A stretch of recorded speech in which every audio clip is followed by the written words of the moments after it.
wafat kemarin tahun 2004. Jadi umurnya 60 tahun deh. Orang Mekah. Ya. Muridnya banyak di Indonesia dan beliau juga banyak bolak-balik ke Indonesia. Salah satunya ya kalau yang di Malang itu ada namanya unik juga, Kiai Ihya Ulumuddin. Ini namanya Ihya Ulumuddin. Ada Kiai itu di Malang. Kemudian yang saya pernah juga berjumpa itu seorang muqaddam At-Tijani di Brebes, Syekh Soleh Basalam, juga salah satu murid dari beliau. Kemudian juga ada di Gudang Air sini, Jalan Raya Bogor. Saya juga pernah mengaji itu Habib Umar bin Ahmad Al-Habib Al-Makassari. Cuman sekarang udah undur karena stroke. Habib Umar itu juga muridnya. Jadi saya banyak tahu kitab Sayyid Muhammad Alawi dari Habib Umar. Karena memang dia muridnya langsung, walaupun dia orang Makassar. Habib Umar itu termasuk senior Kiai Abu Hanifah, itu ngaji di situ kita bareng-bareng tuh. Tahun 2003 dari 2004 2005. Walaupun sebenarnya hampir seumur itu sama Abu Hanifah. Kalau dengan Habib atau Kiai Soleh Basalamah, saya ketemu dulu waktu di Sampang, Madura, ketika halaqah ilmiah dengan para tokoh. Dan saya pun tahu ternyata beliau salah satu dari penerus Sayyid Muhammad bin Alawi Abbas Al-Maliki. Saudaranya namanya Sayyid Abbas bin Alawi yang pernah ke Darul Mufti. Itu adiknya, Sayyid Abbas. Ya, yang pernah dulu dipanggil sama Kiai Said. Nah, kemudian berjumpa dengan Kiai Mustawa ya.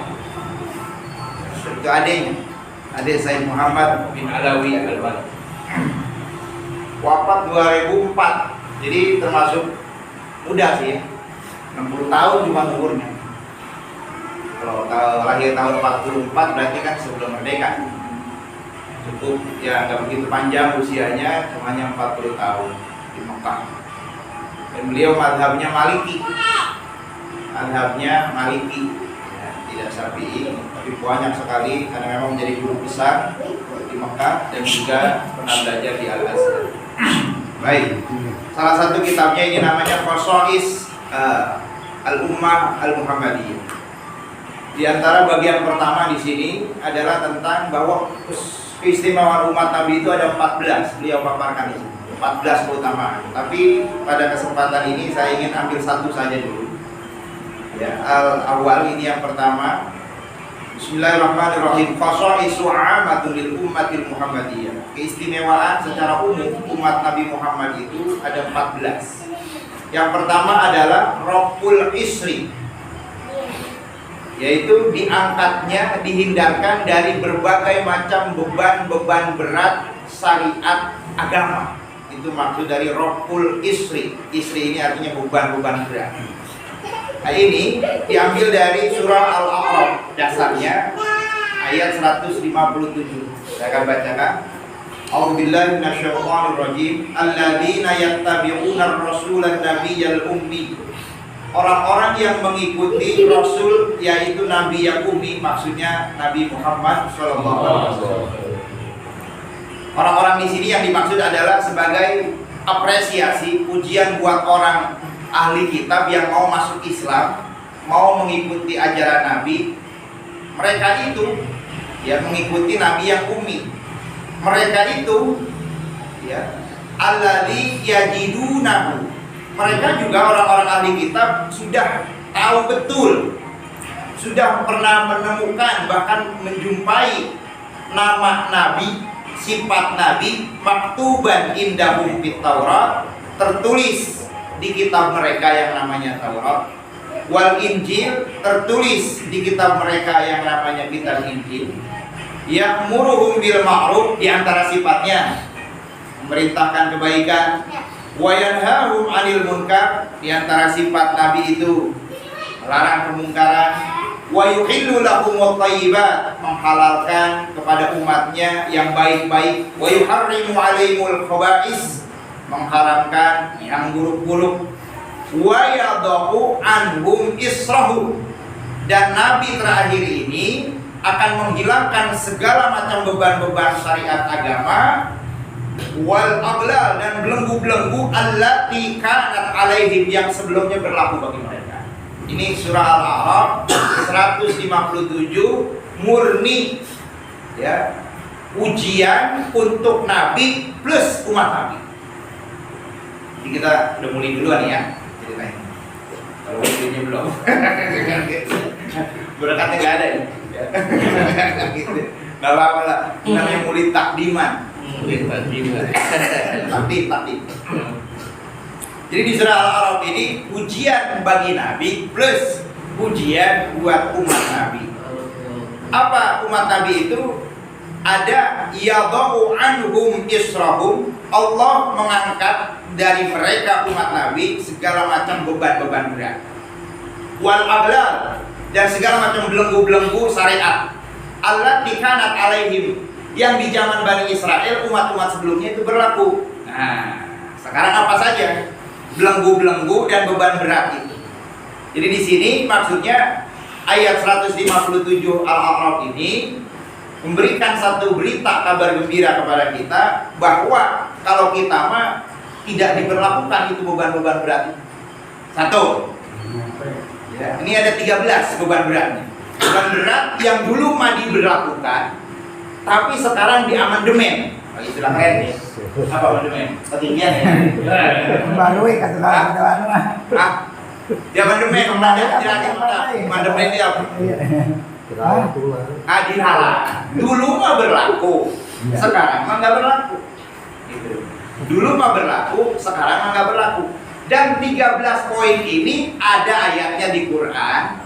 Nah, dari situlah makanya pentingnya belajar yang namanya ulumul Quran, ilmu nasib wa mansub. Tulisannya ada, ayatnya ada, tapi nggak boleh diamalin. Oh iya. Maka sebenarnya Quran nggak semua perlu diamalin. Tulisannya ada, ayatnya ada, ceritanya ada, tapi itu hanya lagi menceritakan tentang umat dahulu. Buat kita mah nggak berlaku. Berarti kalau gitu makanya sebenarnya kita harus amalkan Al-Quran. Enggak, buat saya enggak. Nanti dulu yang mana dulu diamalin. Sebab ada ayat yang sudah diamandemen atau alias dimansuh, sudah nggak berlaku lagi buat kita. Nah, di antaranya, bahkan ada hadis-hadis juga sama begitu. Jadi 13 poin yang akan dipaparkan di sini, beban-beban berat yang dulu pernah ditimpakan kepada Bani Israel, orang Nasrani, umat Nabi Musa, umat Nabi Harun, umat Nabi Ibrahim, dan umat sebelumnya. Tapi buat umat Nabi mah sejak turunnya surah Al-A'raf 157 ini nggak berlaku lagi. Itu syariat-syariatnya. Satu, qat'u maudhi'in najasah. Apa maksudnya? Idza asabat an-najasah thawbu ahadihim fa innahu alaihi ayyaqta'ahu liyutahhirahu wa la yakfi ghuslahu kama akhrajahu al-Bukhari fi sahih. Apabila seorang terkena najis, mengasah. Jadi kalau kita kena najis, apa namanya, kekencingan bocah, ini nggak cukup dicuci. Ya. Kalau zaman dulu, caranya bagaimana? Ayyaqta'ahu, gunting. Kita kena Aceh, kena najis tai kucing nih, nggak bisa dicuci. Cara dulu gunting, buang baju. Jadi kalau baju misalkan kena telotok, ya, ketimpa telotok, udah yang kena telotok itu buang. Itu syariat dulu. Buat kita makan ringan, apa? Cuci. Buat mereka nggak bisa. Nah, gitu ya. Jadi akhrajahu al-Bukhari fi sahih. Iya.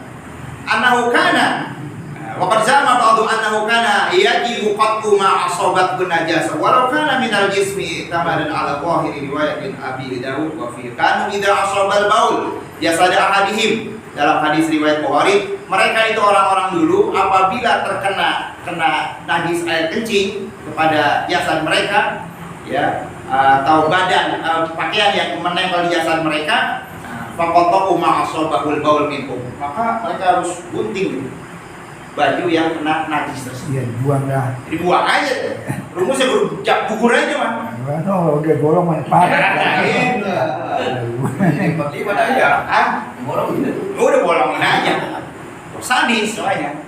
Nah, disinilah untuk menunjukkan yang pertama, yang demikian itu cara syariat begitu tidak diberlakukan lagi kepada umat Nabi Muhammad. Alhamdulillah kita nanti bapaknya airnya kayak ya. Orang-orang dulu mah waduh, kolok baju. Asal kotor sedikit gunting. Kurang. Wah. Kan? Kotor sedikit gunting. Nah, ini yang pertama. Nah, itu udah jelas. Yang kedua, adamu muakilatil haid. Apa maksudnya? Annal yahud kanu idza hadatil mar'atu fihi. Orang-orang Yahudi syariat zaman dulu, kalau bininya haid, lam yuakiluha, itu bininya nggak boleh diajak bikin makanan. Walam yukhalituha, nggak boleh bersentuhan. Walam yusakinuha fi baitin wahid, nggak boleh taruh di rumah itu. Serumah. Nggak boleh serumah. Nggak boleh. Bal yatrokuha bil baiti munfaridah, bahkan diasingkan di mana tuh. Ya. Belum dijauhkan. Iya, jadi diungsiin. Jadi kalau bini kita ada bini seorang lagi haid, ungsi. Ya, sadis. Nempel nggak boleh, pegang nggak boleh, gitu kan? Sentuhan nggak boleh, bahkan makan bareng nggak boleh. Makan minum apa? Masak juga nggak boleh. Ya perempuan haid masak buat nyiapin laki, nggak boleh. Ya. Jadi mereka benar-benar terasingkan itu perempuan zaman dulu. Kalau lihat benar-benar kotor lahir batin tadi. Jadi diungsiin kemana? Di antaranya ke gunung-gunung, kan? Suruh bikin tenda, suruh camping sana. Gitu. Mun paridah, dewek lah. Jadi benar-benar dikucilkan. Ya terokuha bil bait munfaridah. Kama sabata fil hadis sahih alladzi rawahu Muslim wa Ahmad. Hal ini ya ditegaskan juga dalam hadis sahih riwayat Imam Muslim dan Imam Ahmad. Jadi di antara redaksinya adalah amma hadhihi ummah qad ubihu laha fi diniha mu'asyaratul haid fil ma'kal wal mashrab wal mudaja'ah wa nahani nikah wal istimta' bima bayyana surrati wa rukbah ihtiyatan isna'u kulla syai'in illa nikah. Kata Nabi, kalau untuk umatku dibolehkan berhubungan, bersentuhan, bermuasyarah, gaul dengan perempuan istri yang walaupun dalam keadaan haid. Fil makal, makan bareng masih boleh sama laki.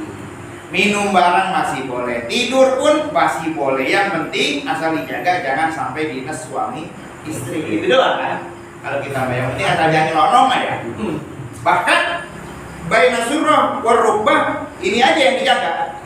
Dari pusar sampai lutut, terminal ini aja yang dijaga. Selebihnya atasnya boleh. Boleh nggak? Boleh. Saya boleh, walaupun lagi haid. Kami bilang boleh. Gitu. Wanahani nikah wal istimta. Baina surah wa rukbah. Yang penting yang dijaga baina surah dari pusar sampai lutut. Bini yang lagi haid itu mah wayang yang dilewat, anggap aja nggak ada. Nah, jadi kalau mau main di mana? Di atas. Gitu. Boleh. Lah kalau orang dulu mah boro-boro. Diajak ngomongin kagak. Bini lagi haid. Malah diungsiin, dikasih makanan, disuruh bikin makanan, dilemparin, kagak sudi dia. Ya. Kata Nabi, isna'u kulla syai'in, silahkan kalian bergaul dengan istri yang sedang lagi haid, illa nikah, yang penting hubungan dinas suami istri jangan dilakukan. Artinya tetap serumah. Nah, jadi betapa beratnya itu syariat zaman dulu kalau perempuan sangat dikucilkan. Nabi Musa, ya, Nabi Isa juga termasuk. Pokoknya sebelum zaman Rasul, syariat di zaman Injil, syariat di zaman Taurat itu masih berlaku. Itu zaman Bani Israel. Bani Israel itu kan keturunan dari zaman Nabi Ishak, ya. Ishak, Yusuf, Ayub, Suhaib, Musa, Harun, Zulkifli, Daud, Sulaiman, Ilyas, Ilyasa sampai zaman Nabi Isa itu berlaku. Pas datang Nabi Muhammad, panjang, berat, amat, ya, berat. Jadi perempuan benar-benar namanya dikucilkan. Makanya sampai ada ayat yas'alunaka 'anil mahidi qul huwa. Ya, ketika di zaman sahabat-sahabat baru masuk Islam pertama, mereka masih melakukan syariat baru. Ya. Kemudian ada yang komplain, ya Rasul, ini kita begini amat sih perempuan. Ya padahal kita sudah beriman kepada Allah dan Rasulnya, kok sampai begini? Apakah sebegini anunya, kejamnya ini? ya tuntunan Allah. Turunlah ayat yas'alunaka ya anil mahid. Qul huwa adza. Katakan Nabi, wahai Nabi, bahwa headnya saja itu yang kotor. Ya, fakta zilun nikah. Yang penting nggak usah sampai melakukan hubungan suami istri. Tapi silakan muasyarah, bergaul, makan, minum bareng serumah, nggak apa-apa. Sehingga Nabi bersabda, isna'u kulla syai'in. Silakan lakukan apapun, bergaul, ya makan, minum, serumah, tidur bareng pun, yang penting jangan minus. Nggak sampai jadi disusiin kayak zaman dulu. Alhamdulillah, coba kalau kita masih diperlakuin, wah saya kayak Andre. Kolok tenda. Kolok tenda, kudu cari tenda asal wahai nyewa tenda. Ya, waduh. Bukan cuma nyewa tenda, nyewa gunung batu 2 minggu. Camping. Ya, kalau biaya lagi. Lu sana pila nih. Nah iya, nah, terus kita belasan lagi kayak ngurusin di rumah. Iya kan, sampai masak. Bocah nggak ada yang ngurusin, gitu kan. Lah ini munfaridah, sendirian diungsiin itu perempuan. Oh ya orang ada ya, ini dua ya. Iya, gitu kan. Ketiga, apa itu beban berat yang dulu pernah diterapkan tapi buat kita mah nggak berlaku. Nah, yang ketiga adalah ta'yinul qisas fil 'amdi wal khata'. Apa maksudnya? Faqad kana mutahattiman 'ala bani Israil al-qisas hatta fil khata' wa lam takun fihim adiyah fi nafsi aw jurid kama ja'a fi sahih. Kalau ada orang yang membunuh, terjadi kasus pembunuhan, mau sengaja ke, mau kagak sengaja ke, pokoknya harus kisos. Misalkan ada bocah nih, bocah lagi ngelepet burung, ya, terus kena pala orang, kan nggak sengaja dia, tetap aja kudu kisos. Kagak sengaja. Gitu. Kalau dalam Islam kan beda antara sengaja dengan nggak sengaja, beda. Yang sengaja dikisos, yang kagak sengaja bayar dia denda, karena dia nggak sengaja. Ini mau sengaja, mau kagak, pokoknya nyawa bayar nyawa. Ya. Itu kucing penting. Wa katabna alaihim biha anna nafsa binafsi. Kami wajibkan kepada mereka bahwa jiwa harus dibayar dengan jiwa, nyawa dibayar dengan nyawa. Enggak peduli mau sengaja ataupun ya tidak sengaja. Ini berat. Maka an hadhil ummah bi masyru'iyyati diyati badalan 'anil qatl. Tapi buat umat Nabi ini disyariatkan hanya cukup bayar tebusan. Tebusan kalau orang membunuh nggak sengaja, itu tebusannya dalam fikih itu 100 ekor onta. Iya, 100 ekor onta itu hukum fikih. Berarti kalau satu ekornya 50 juta berarti kisaran berapa? Ya, nyaran. 5M ya. Nah, begitu juga kalau seorang membunuh dengan sengaja, tapi keluarganya memaafkan, maka keluarga yang pelaku boleh bayar tebusan dia namanya, yaitu 100 ekor. Damai. Jadi damainya itu kalau kejadian kasus pembunuhan 100 ekor. 100 ekor onta kalau kita kiaskan sapi, harga sapi berapa jelas? Taruhlah 20 juta ya. 20 kali 100 Iya, sampai 20 juta. Kalau onta lebih mahal. Nah iya, kalau katanya sapi aja udah 2M gitu kan. Sampai 2M. Ya. Bahkan dalam pikir lagi termasuk satu gigi itu kalau 5 onta nilainya. Orang mau ganteng nih, mukul giginya copot 5 onta. Nah, jadi kalau pengen mendapat duit zaman dulu enak, berantem aja sampai giginya rontok, dia dapat tebusan. Giginya rontok 3, dapat onta 3. Kan gitu ya. Onta 15. Ada satu gigi 5 onta. Tuh. Jadi di mana gigi habis? Wah banyak objek lah zaman dulu mana. Gitu kan. Sekarang masih berlaku itu lah. Belum berantem ditarain itu takutnya. Iya, mantap. Matanya gampang. Iya. Biarin kaki punya gigi yang penting banyak pertanyaan. Aduh. Pokoknya itu zaman dulu berat. Kutiba alaikumul qisasu fil qatla al-hurri bil hurri wal 'abdi bil 'abdi wal unsa bil unsa. فمن عفي له من أخيه شيء فاتباع بالمعروف وأداء إليه بإحسان Dzalika takhfifum mir rabbikum wa rahmah. Tuh, buat umat Nabi mah ada keringanan.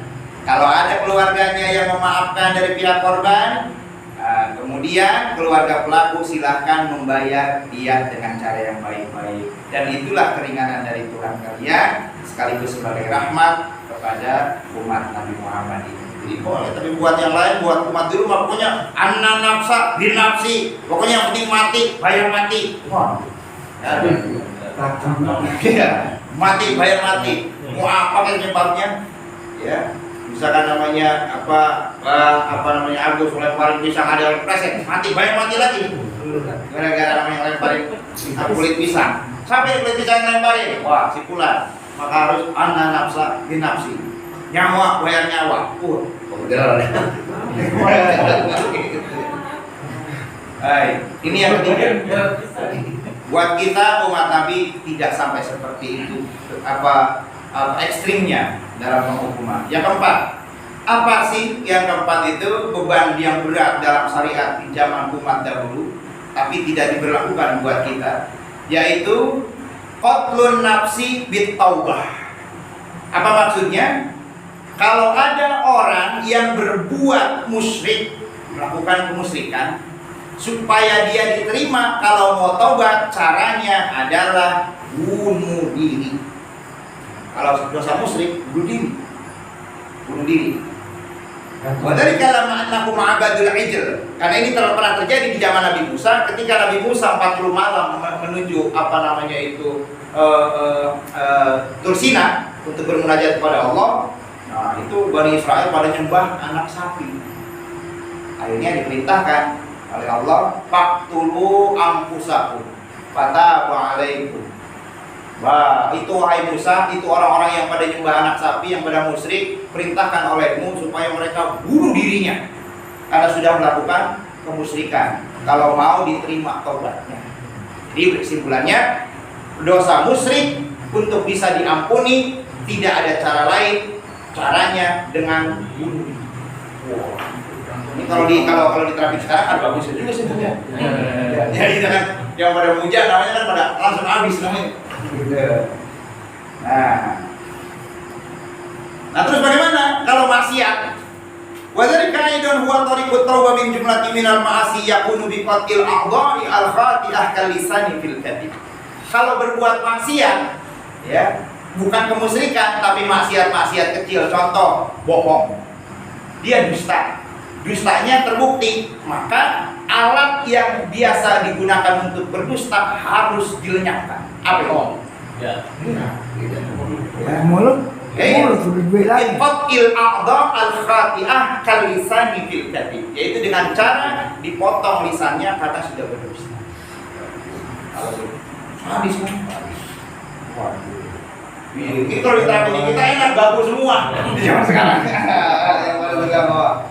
Waduh. Wadzakar fi zina, kalau ada yang zina itu bukan dirajam, potong itu jahil. Wadzakar fi zina, kalau ada yang zina, udah nggak usah banyak ngomong, sini. Nah, udah selesai. Karena apa? Pasti nggak mual bakal berulang lagi kalau gitu. Ya karena nggak ada itu. Iya. Jadi logis sebenarnya, tapi sadis, tapi logis. Tapi perempuan Sini. Dah, tenang. Perempuan ini apa? Sama. Dia akan dicor bagi. Jelas sekali. Dia merasa kita ini dicorak kayak gitu. Dicor bukan anjing. Itu kalau gitu mau tuh kerasin. Pasang slow. Wa waqil aini bin nadhar. Kalau ada orang ngintip waqil aini itu artinya matanya dia nakal ya dalam penglihatan, misalkan ngintip lil ajnabiyah kepada aurat orang, caranya adalah waqil ain, congkel mata. Dia percaya. Iya. Wah, hadis. Ya.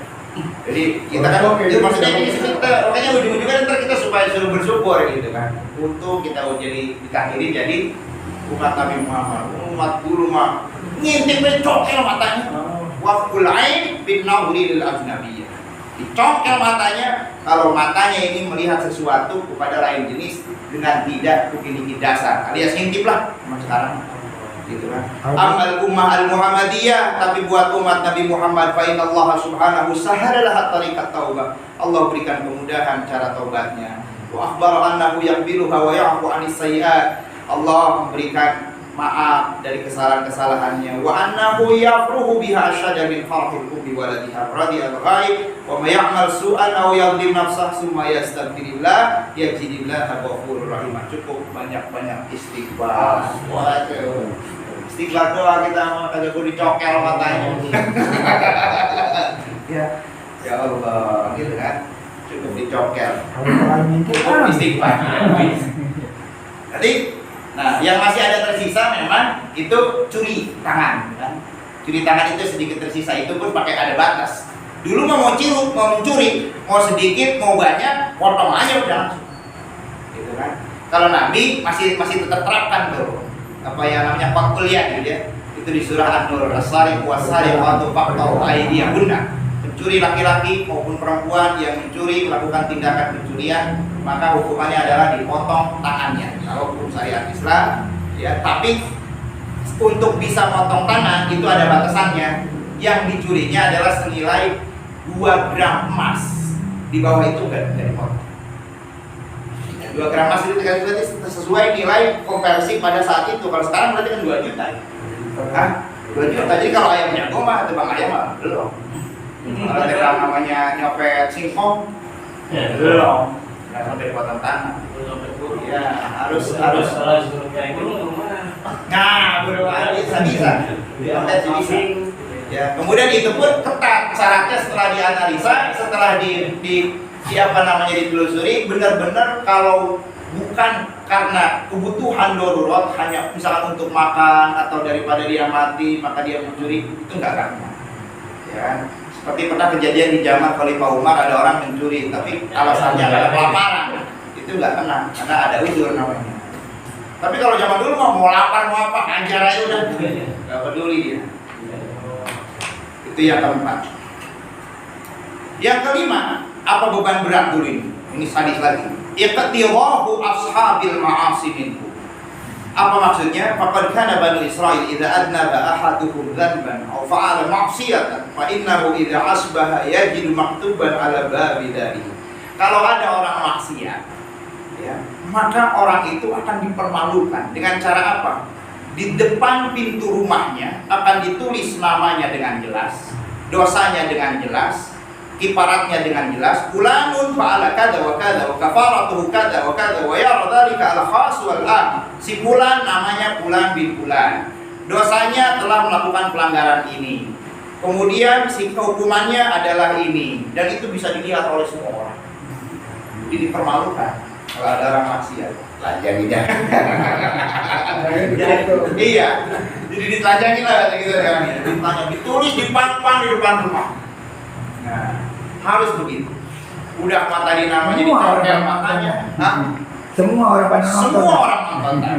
Gitu. Jadi nggak bisa ditutup-tutupin. Makanya ibtidaa'u ashabil. Jadi ini tontonan gratis. Ya. Ibtidaa'u ashabil ma'asi. Pelaku maksiat diperlakukan dengan cara dipermalukan.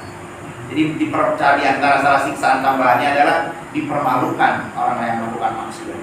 Amal ummah Muhammadiyah bainallaha tafaddala 'alaiha bisatri, tapi umat Nabi Allah memberikan anugerah malah ditutupi. Ya, karena sabasaan Rasulullah, kullu ummati mu'afan illal mujahiri. Semua umatku yang melakukan maksiat masih besar kemungkinan dimaafkan oleh Allah kecuali orang yang terang-terangan. Ya kan? Nah, orang yang maksiat sembunyi-sembunyi Allah tutupi. Ya kan? Kalau mencuri kan diam-diam. Ya kan? Enggak ada yang tahu. Gitu kan? Kalau misalkan berzina diam-diam nggak ada yang tahu, ya, kecuali yang terang-terangan lakukan kejahatan. Mabuk-mabukan dalam kamar, ya, bagus ditutupin sama Allah tuh. Dia mabuk, kunci pintu dalam kamar dewek-dewek. Ya, udah mau semua 10 petiknya dia beli, ya mabuknya Allah tutupin, nggak ada yang tahu, cuma dia aja. Ya, kecuali kalau orang yang terang-terangan kali memang jelas sengaja dia pamer. Wa inna minal jihara ya'malar rajulu billaili amalan summa yusbihu qad satarahu Allah ta'ala. Jadi kalau orang yang diantaranya yang terang-terangan, malamnya dia bikin maksiat, siangnya malah dia sendiri yang cerita. Ini namanya orang malah mengeberkan, mempermalukan diri sendiri. Jadi selagi belum dia cerita ke orang, Allah akan tutup dosa maksiat yang dilakukan oleh umat Nabi Muhammad. Fasatarahullahu ta'ala. Tapi kalau orang yang malah terang-terangan dengan justru dia sendiri yang mempermalukan diri sendiri, dia akan berkata begini, ya bulan, amil tu al-bari hakada wa kada wa qad bata yasduruhu rabbuhu wa yasbihu yakshifu sitrallahu anhu. Padahal Allah nutupin dia sendiri malah ngoceh. Ya. Tahu enggak? Malam saya habis ya. Jambret. Ya. Tahu jadi orang. Nah, ini yang ke-5, dipermalukan. Yang ke-6 sekarang, al-mu'akhadatu bi haditsi nafsi bima la ta'maluhul jawari. Al-mu'akhadatu bi haditsi nafsi. Kalau ada orang niat jelek di dalam hati, walaupun ya mimma lam ta'malhul jawari, walaupun belum dilakukan, itu sudah dihitung dosa. Kita lihat nih. Ya, kita melakukan orang ya. Lakuin besok lagi. Udah dihitung dosa. Walaupun nggak jadi, gitu, udah dicatat. Langsung dicatat. Nah, maka untuk poin yang ini, untuk kita umat Nabi Muhammad, Allah turunkan tadi yang kita baca akhir surah Al-Baqarah. La yukallifullahu nafsan illa wus'aha, laha ma kasabat wa 'alaiha ma kasabat. Rabbana la tu'akhidna in nasina aw akhtana. Tadi tuh, yang tadi lupa ataupun sengaja, kita mah kalau lupa, kalau atau enggak sengaja tolong dimaafkan. Rabbana la tu'akhidna in nasina aw akhtana. Rabbana wa la tahmil 'alaina isran. Nah, isran ini yang kita bahas, isran. Jangan kami bebani beban-beban yang berat seperti zaman-zaman dulu. Tolong itu jangan sampai diberlakukan kepada kami. Atau di sebelumnya untuk poin yang ke-6 ini, lillahi ma fis samawati wa ma fil ard wa in tubdu ma fi anfusikum aw tukhfuhu. Manusia, kalau kamu punya niat jelek, baik kamu sembunyikan ataupun kamu tampakkan ataupun belum kamu lakukan, pasti akan dihisab. Wah, berat kata sahabat, kalau Rasul berat amat ini ayat ini. Turun ayat berikut, lanjutannya apa? Apa ayat berikutnya? Qalu sami'na wa ata'na ghufranaka rabbana wa ilaikal masir. Sudah kamu yang penting sami'na wa ata'na aja. Ya baiklah kalau gitu kita terimakan aja. Turun lagi lanjutannya. Ghufranaka rabbana wa ilaikal. Buat umat udah diampuni. Kalau seandainya cuma niat tapi belum dilakukan, tidak akan dicatat sebagai dosa. Nah, itu akhir Al-Baqarah tadi kita udah. Tapi kalau buat umat dulu, baru niat aja udah dicatat dosa, dihisab. Annahu ala akhbarahu annahu yuhasibu ibadah ala ma fa'alu wa ma akhfuhu wa suduruhu fa kanat al-ummah ta'ti ala anbiya'iha wa rusuliha wa yaqulu. Jadi kalau ada yang baru niat saja udah catat dosa. Nah, alhamdulillah. Ya buat kita enggak. 7. Apalagi beban beratnya ke-7. Al-mu'akhadatu 'ala al-fatwa nisyan. Kalau ada orang berbuat sesuatu pelanggaran, padahal keliru, padahal lupa, tetap dihisab. Maka tadi juga tuh balasan jawabannya buat kita di akhir Al-Baqarah tadi. La tu'akhidna in nasina aw akhtana. Buat kita enggak berlaku. Tapi buat umat dulu, ya, kalau dia melakukan suatu kesalahan padahal lupa, ya. Pada lupa, contoh yang paling jelas kayak puasa kan, lupa makan, ya kan? Iya. Kalau umat Nabi Muhammad itu dimaafkan, terusin aja puasa. Jadi kalau umat dulu mau puasa lupa walaupun sesuatu udah batal. Kalau kita lupa makan, misalkan walaupun 2 piring ya sampai yang gitu ya. Ya Allah, tadi saya lupa, udah dimaafkan. Itu rezeki. Udah 2 piring, ya kan? Udah minum jasuke, bandrek segelas gede, kopi merokok 2 batang, pas rokok habis, baru ingat ya Allah, tadi lagi puasa. Alhamdulillah. Suruh terusin kata Nabi. Kalau benar lupa mah. Saya udah pernah. Pernah lupa. Ada serambutan. Nggak pernah. Dia serambutan sama anakku Abu Otak lagi. Habis beronjong rambutan. Iya, dia Berapa ikan? baru pertama puasa. Akan rambutan kan. Ya. Masih ketemu. Yang penting kata Nabi, ketika ingat seandainya itu ada makanan yang sudah tertelan, biarkan rizqu minallah. Tapi makanan yang masih belum tertelan, keluarkan. Keluarkan, itu aja caranya kan. Ya, yang di situ kan berarti kita dituntut kejujuran aja di mana baik kan. Jangan sambil ngegayung, jangan saya puasa terus ya kan. Yang sudah tertelan, rizqu minallah, yang belum tertelan, keluarkan. Batasannya di situ. Jangan Allah. Masa nih, ayo. Belum habis tanggung kita ini. Kalau bisa tangguh. Udah dilak-lakan tadi nih, tinggal minumnya doang. 8. Ini lagi nih yang unik. 8. Apa sih beban zaman dulu, umat-umat dahulu yang beda dengan kita dan tidak diterapkan kepada kita? Tahrimu istighalihim yawma 'idihim. Mereka diharamkan melakukan aktivitas ataupun kegiatan di hari raya. Hari raya yang mingguan, diantaranya mereka itu kan Yaumus Sabat ya, hari Sabtu. Jadi kalau melakukan aktivitas duniawi, mereka langsung diadab. Bahkan hukumnya haram. Itulah ada ayat di surat Al-A'raf juga di 163. Gara-gara mereka di hari Sabat, kalau kita main hari Jumat ya. Hari Jumat, kalau ada yang melakukan dagang, kerja, itu jadi monyet itu.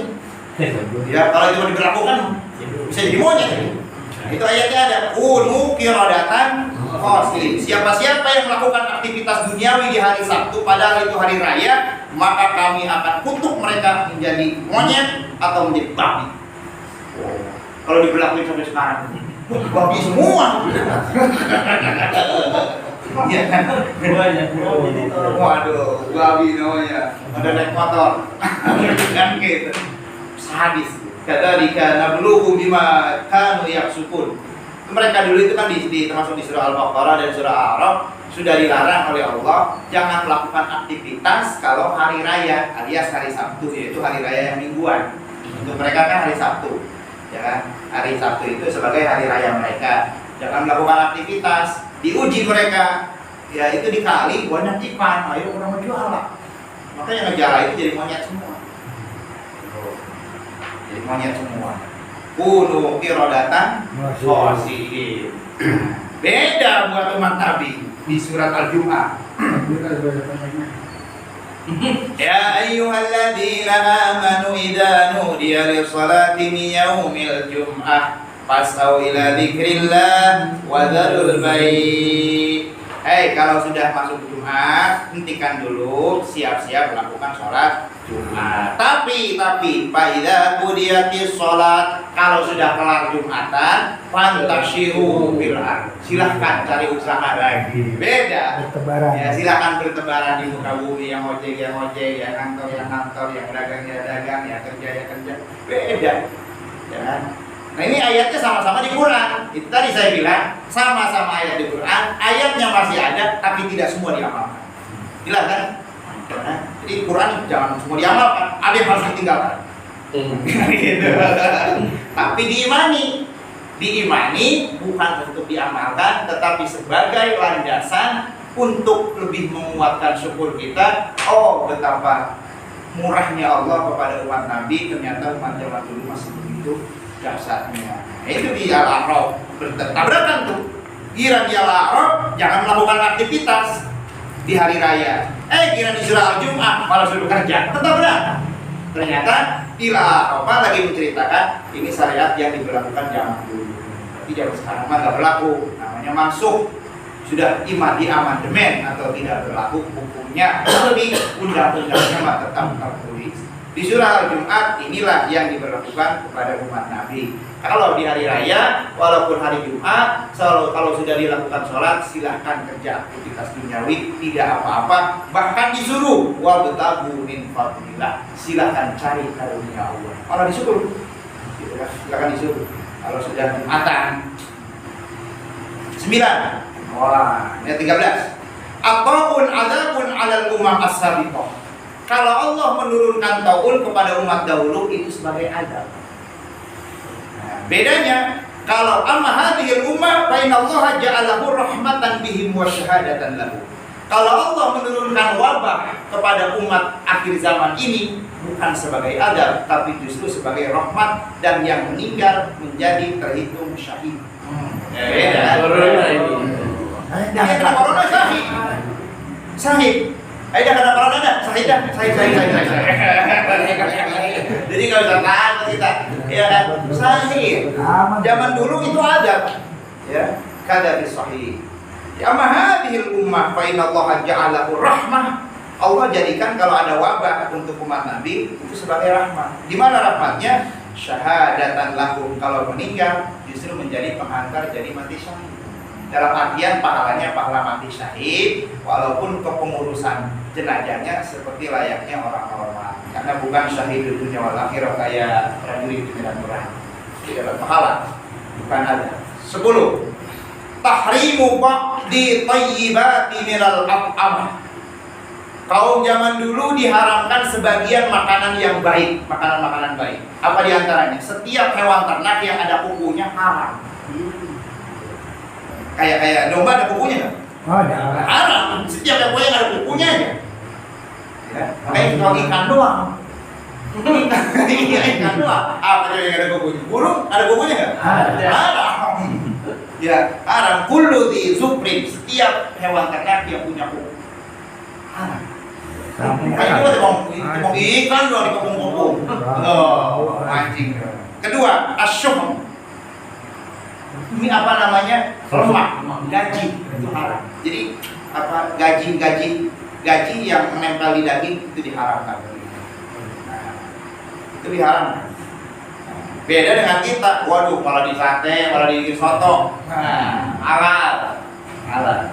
Sehingga apa? Gara-gara mereka jadi umat dan beriman kepada Rasulullah, itu otomatis jadi hilang, jadi ubah, jadi boleh kan, jadi halal. Amal ummah al-Muhammadiyah, tapi buat umat Nabi Muhammad, fa inna Allah Ta'ala abaha kulla tayyibin. Allah membolehkan semua yang baik-baik. Di ayatnya, al-yauma uhillu lakumut thayyibat. Hari ini kami halalkan bagi kalian yang baik-baik. Wa yuhillu lakumul thayyibat wa yuharrimu 'alaikumul khaba'is. Tapi yang buruk-buruk saja yang diharamkan. Tapi selagi itu masih ada yang baik-baik, maka haram. 11. Tahrimul ghanaim 'alaihim. Nah, buat mereka zaman dahulu haram ghanimah. Ahlan wa sahlan. Ah, gue udah kelar duluan. Berkatnya duluan. Iya. Tahrimul ghanaim 'alaihim. Zaman dulu ghanimah itu haram. Jadi kalau perang, ghanimah bukan dibagi-bagi. Harta rampasan perang ya. Caranya diapain? Bakar. Taruh di puncak gunung, bakar di gunung. Emas segala macam apa bakar. Beda dengan apa namanya? Amal ummah Muhammadiyah, fa innallaha ya la syarafa nabiyyaha indahu ahalalahumul ghanaim kama sabata fil hadits sahih ya faqulu mimma ghanimtum halalan thayyiban. Kata Allah, adapun harta rampasan perang yang kalian dapatkan halalan thayyiban, itu halal bagi kalian digunakan. Makanya lagi perang Uhud sampai berebut. Kan gitu kan? Berebut ghanimah. Kalau kehabisan karena halal. Dulu mah bakar aja kan. 12. Tahrimus sholati 'alaihim illa fi mawadi'a makhsusah. Mereka umat dulu kalau mau sholat haram, tidak boleh kecuali di tempat yang sudah ditentukan. Jadi kalau mau sholat harus di tempatnya, nggak boleh di sembarang tempat. Berarti kan? Ya, berarti. Tapi amal ummah Muhammadiyah, fa innallaha ja'ala laha al-ardha masjidan. Buat umat Nabi, bumi semua dijadikan tempat sujud masjid. Boleh di mana saja. Ya, mau di lapangan, mau di jalanan, mau di masjid, apalagi di mushola, di rumah, boleh. Ya. Ayu mawdu'in sholatan la tukhtassus sholat minha bi mawdi'in dunya. Ini ya keuntungan sebagai umat Nabi. Tidak ada kudu di masjid saja. Dulu nggak bisa, harus tempatnya kalau sudah tertentu baru itu boleh. Dan terakhir, takhsisut thaharah bil ma. Kalau mau sholat, toharohnya wajib, tidak boleh tidak kudu pakai air. Nggak boleh pakai ya, tayamum. Lam yusolli hatta yajidahu summa yaqdi ma fatahu. Jadi kalau belum dapat air jangan sholat sampai kapan dia. Cuma nanti pas dapat air kodok, ketik belakang. Waduh, berat. Ya, berat. Jadi lam yusolli hatta yajidahu. Dia tidak diizinkan sholat sebelum toharohnya pakai air. Beda kayak kita. Alhamdulillah. Ya. Ya, pakai jok jadi, pakai tembok jadi, pakai pasir jadi. Amalumma Muhammadiyah. Fa inna Allah Ta'ala ja'ala laha al-ardha tahuran. Ya. Fa ayyu rajulin atas shalah wa lam yajid ma'an wajada al-ardha tahuran kama sabata fi sahih. Kalaupun enggak dapat air, ketika ada bumi yang suci boleh melakukan. Jadi ini semua rusak. 13 poin ini adalah rincian dari suratul A'raf tadi ayat 157 ya, bahwa Allah menghilangkan Rabbul Isri, menghilangkan beban-beban syariat yang dulu pernah dijadikan beban dipikulkan kepada umat lebih dahulu, tapi buat umat Nabi Muhammad semua itu disingkirkan. Walaupun ayatnya ada, tapi sudah diamandemen. Walaupun hadisnya sahih, tapi justru hanya menerangkan amandemen maksud saja, sudah tidak diberlakukan. Maka kita ucapkan Allahumma sholli wa sallim wa barik ala sayyidina Muhammadin wa ala ali sayyidina Muhammad. Alhamdulillah kita jadi umat Nabi, ya, kita jadi banyak keringanan, akan kita dijanjikan meraih syafaat baginda Rasulullah. Mohon maaf. Assalamualaikum warahmatullahi wabarakatuh.